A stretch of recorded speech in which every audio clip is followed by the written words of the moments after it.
Anyway, folks, it might surprise you to learn this, but if you can... Excuse me, I just have to make sure this isn't going to all fuck up. If you can believe it, I was not the only bald, bespectacled comedy genius that Gareth worked with. There was notably one other, so please give a warm welcome to Harry Hill.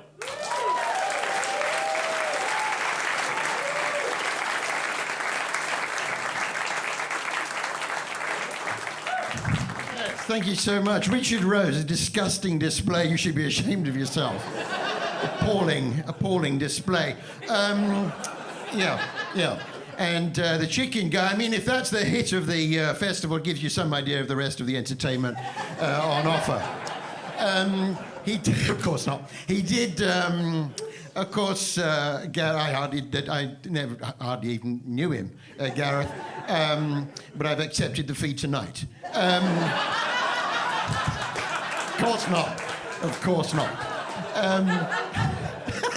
So he often did go too far, Gareth Ellis. He often did go too far, but he should never have, in my view, he should never have chopped down that tree, that sycamore tree he shouldn't have done that at Hadrian's Wall. That was a step too far. And he certainly, Gareth Ellis, should never have come up with the Horizon computer accounting system for Royal Mail, in my humble opinion. Gareth Ellis certainly shouldn't have had that affair with Philip Schofield. But, dirty boy in your bed. So, how am I doing? Do I win a black pencil? So what happened was, I don't know how they got my number. How did you get my number, Richard Rose? How did you get my number to come down here for this brain squeaking, I don't know, some terrible thing. And I knew the club was run by Lee Hurst, who had become a sort of outcast from society since I knew him. And yeah, so, I mean, listen, who puts this on their walls? You know, just stuff you find in the street, talk about cheap. But this is these are some of the palettes that would have been witness to some of the gigs that were done here in the name of entertainment by Ellis and Rose. And I remember seeing them. They got me down here to do some, new material. And I remember as they came off, I took Gareth Ellis to one side, and I said to him, Gareth, for Christ's sake, lose the other guy. He's slowing you down. He's slowing you down. Cut yourself free and soar. But anyway, listen, I really like, honestly, I really like double acts. And when I started out in the 1920s, there were a lot of double acts, but hardly any double acts left. And actually, Ellis and Rose. I was in a double act briefly, and Ellis and Rose kind of reminded me of me and my friend. And I kept in touch with Gareth. He sort of, he had that kind of enthusiasm and would never take no for an answer. And saying, if you got a job, if you got anything going, give us a ring. And I did have a job for him, and it involved him getting dressed in a pair of Speedos, and with a Hitler haircut and a Hitler moustache. Basically sort of playing the role of Hitler in Speedos. And it was a different time, what can I tell you? And I did this routine, and the funniest thing about this routine was it was at the Invisible Dot, which is this venue out in King's Cross, a tiny little venue, and there was no way of getting on or off the stage without going through the audience. So he had to get into his Speedos and his Hitler moustache before the audience came in, and hide in this alcove at the back of the stage while I did my 15 minutes or whatever it was before I brought him on. And I look back over when I found out when Richard Rose got in touch with me, I found the video I videoed this night, and actually that it wasn't a very funny routine. But it was kind of saved by Gareth coming on, and I watched it, and so what I thought I would do is retell that, and I hesitate even to, because I know the punchline, and then maybe we could play the video. We could recreate that special night in King's Cross. And basically, it was about me going to an all-in resort, holiday resort in Lanzarote. Okay, so and you know what it's like when you go to the all-in resort in Lanzarote, of course. You get to the hotel, and there's a series of flotation devices around the pool. So there's some lilos and there's some noodles and stuff. And it's kind of an unwritten rule that it's not written down anywhere. That you go down on the first day, you choose your flotation device of choice, and basically that's yours for the rest of the week. Okay, no one else will bother to will take that particular flotation device. So in my case, it was this lilo. It was a pink lilo that I called Sam. Not out loud, just in my head. I would call her Sam. There was another guy. He had the inflatable turtle with the black handles, and another guy who had the pink noodle. And I didn't ever go for the pink noodle because you weren't technically. You were always semi-submerged. You're never actually on top of the water. It's just a thing just about me that. And I remember, so I would get down, okay, I'd go in the pool, I'd select Sam, and I'd splash about in the pool, and then I'd put her back. And then one day I come down, and Sam, I go for breakfast, that's right, I go for breakfast. It's the buffet breakfast, so I just had the usual, some porridge, fry up, baked beans, some pancakes, some churros, chalk ice, all washed down with a glass of cava, and I noticed that the noodle guy and the turtle guy kind of pointing at me and sniggering, okay, at me, and I think what's going on? So I go over to them and I say, what's so funny? And they said, have you been to the pool? And I said, no. They said, you better get down there. So I get down there, and there's this German guy. And he's got, sorry, I get a bit emotional.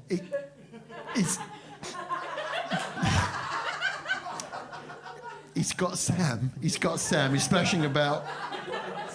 I haven't seen this guy before. He's a German guy. Let's give him a name. Anyone know any German names? Anyone? Hitler. Okay, Hitler, yeah.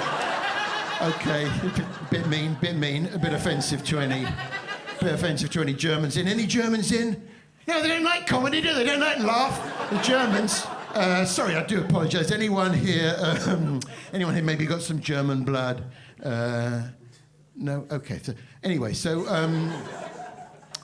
basically I go down to the pool, and there he is, splashing around with Sam.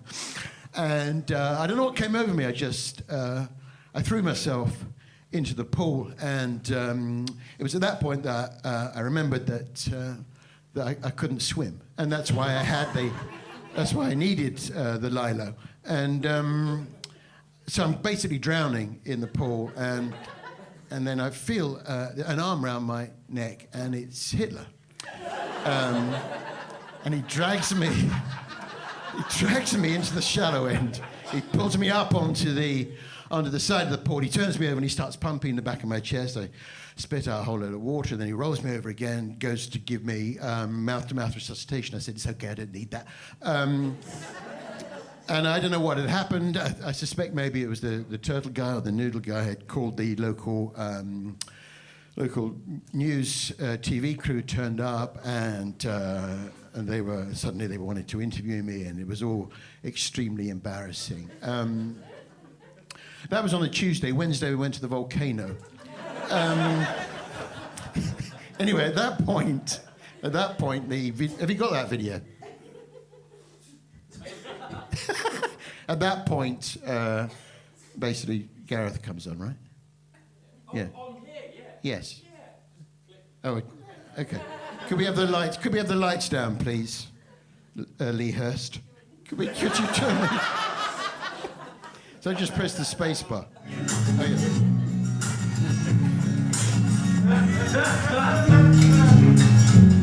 It was only a smile. I wasn't expecting that. It's just a delicate missed. I wasn't expecting that. Did I misread the sign? Your hand slipped into mine. I wasn't expecting that. I spent the night in my bed. You woke up and you said, well, I wasn't expecting that. I thought you were just passing through. If I ever get the nerve to ask, did I get right to deserve somebody like you? I wasn't expecting that. It was only a word. It was almost misheard. I wasn't expecting that. But it came without fear. A month turned into a year. Well, I wasn't expecting that.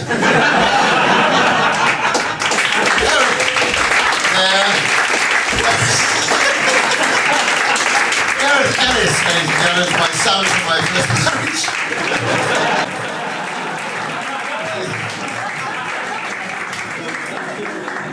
Yeah, if that's not entertainment, I don't know what is. I think it was the late Queen who said when her husband died, grief is the price we pay for marrying a Greek bloke. But anyway, listen, yeah, I mean, I didn't know him very well, but honestly, he made a huge impact on me, and yeah. Anyway, thanks.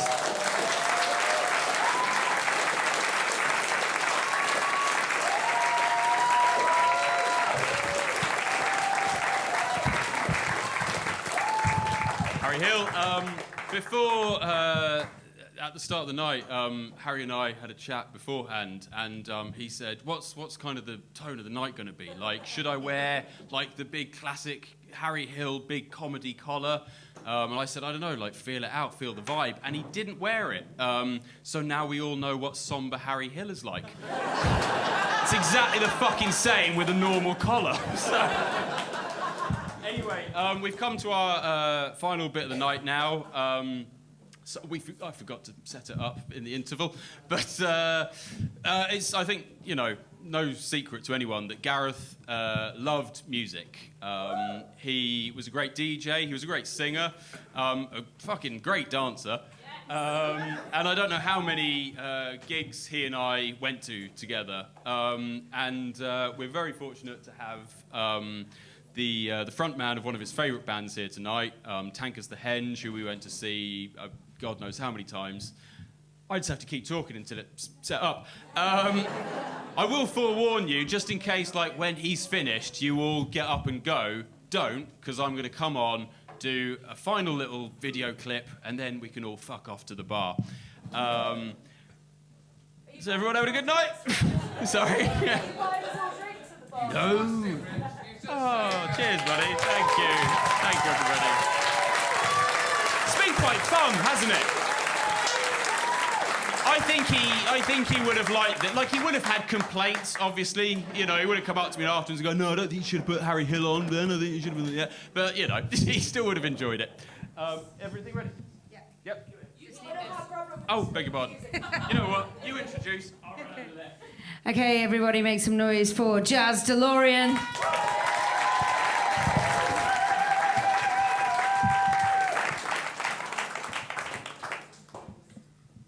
Thanks. In front of all these people. So I'm a songwriter, and many a night was spent with Gareth in the audience or hanging out, listening to music, and I'm going to play a couple of songs that he enjoyed. But in one moment of manic inspiration at Jamboree, he said that me and him should write a musical, and I kind of wrote it off as a total insanity, but I wish we'd at least given it a go.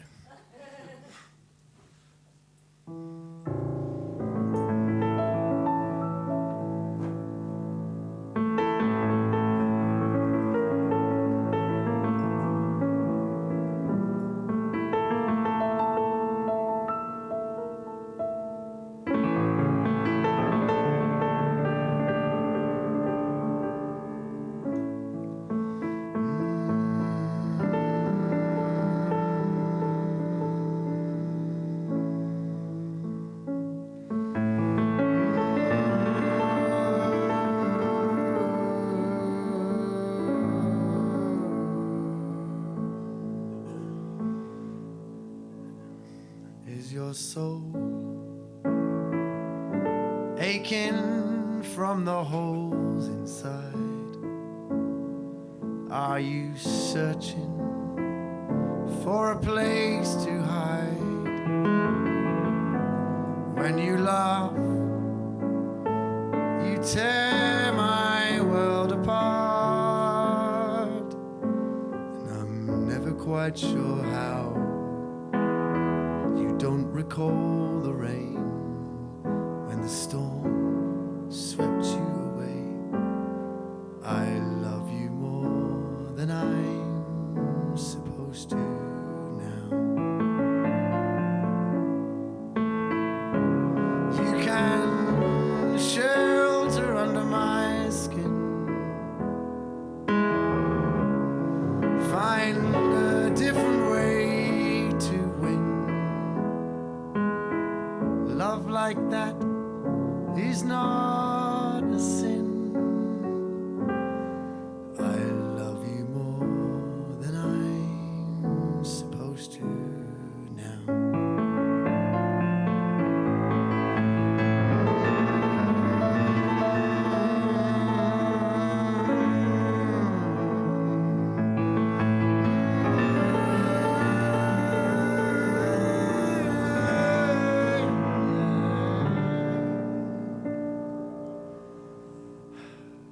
Are you reeling from your yesterday? Do all the colors you choose turn out grey? My friends and I, we stay up until the dawn, and we'll never turn away, though we let each other down. I'll never let you down. I love you more than I'm supposed to now. But you don't hear a word I'm saying when I watch you dance. It's like I'm praying. But what is it I'm praying to?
makes no difference who you are. Anything your heart desires will come to you. If your heart is in your dreams, no request is too extreme. When you wish upon a star, like dreamers do, fate is kind.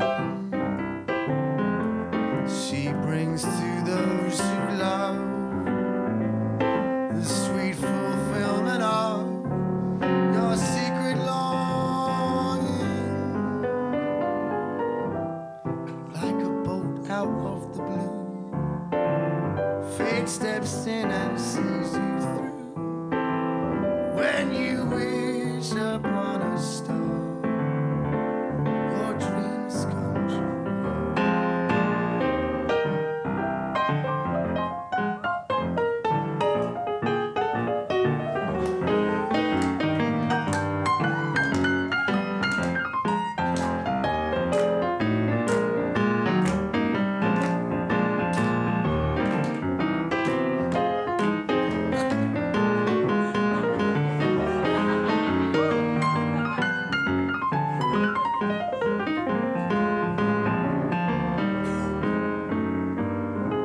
Fate is kind.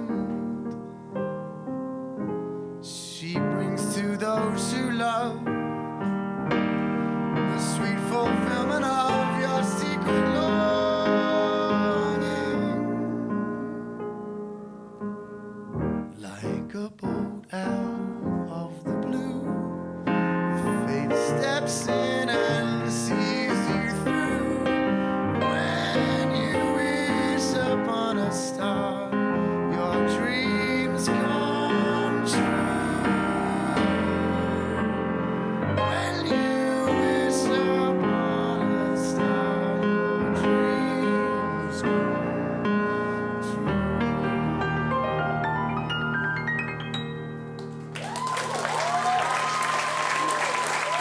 Thanks, Gareth.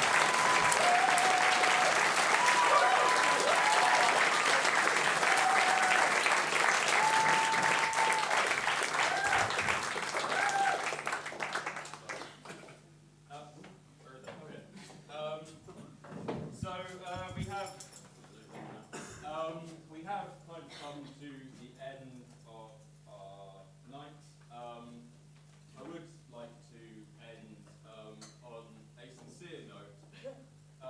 So as I said earlier, you know, it's so lovely to see so many of you here this evening. And when Gareth passed, I had to reach out to a lot of people to inform them of that news. And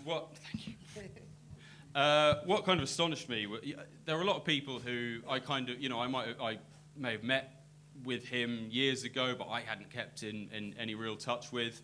But you know, I thought out of politeness, well, I should let them know. I don't know how close they might have been to Gareth. And it amazed me how many people responded saying, I can't believe this. We talked 2 weeks ago, or we'd, you know, arranged to meet up next month or whatever. There was honestly about 9, 10, maybe even 11 people who responded with that message. And yeah, it made me realise that friendship was incredibly important to Gareth. I wrote a obituary that was published in Chortle last month, in which I kind of finished by saying that I think the way Gareth would most like to be remembered is as funny. But I've thought it over the last couple of weeks, and I don't think that's entirely true. I think the way he would most like to be remembered, and the way he deserves to be remembered for us, first and foremost, is as a friend.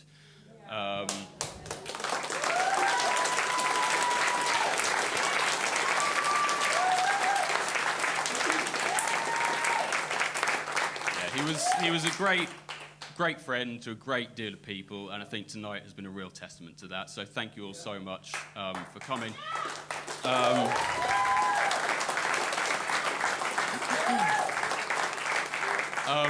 I'd also like to just extend a huge thank you to everyone who spoke or performed here tonight. I know it hasn't been easy, but yeah, everyone was amazing. I think painted a real portrait of who Gareth kind of was. I'd like to say a huge thank you to Dan, the manager here at Backyard, for not only letting us host Brainwash Club here for 4 years, but having us here tonight. I'd like to say a huge thank you to my wife Carly, who has been trapped in the tech booth all night doing the sound and music. A huge thank you to Amy for helping organise this entire thing.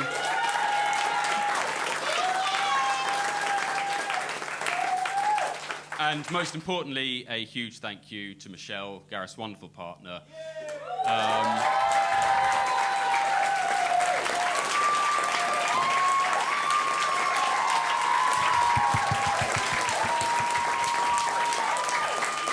She supported him every step of the way and brought so much joy to his life. So I'm going to leave you now.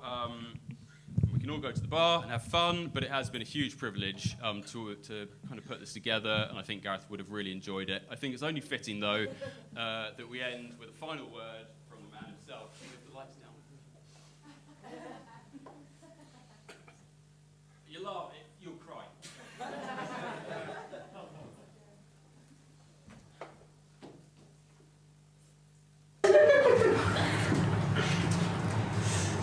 I've been Gareth Ellis!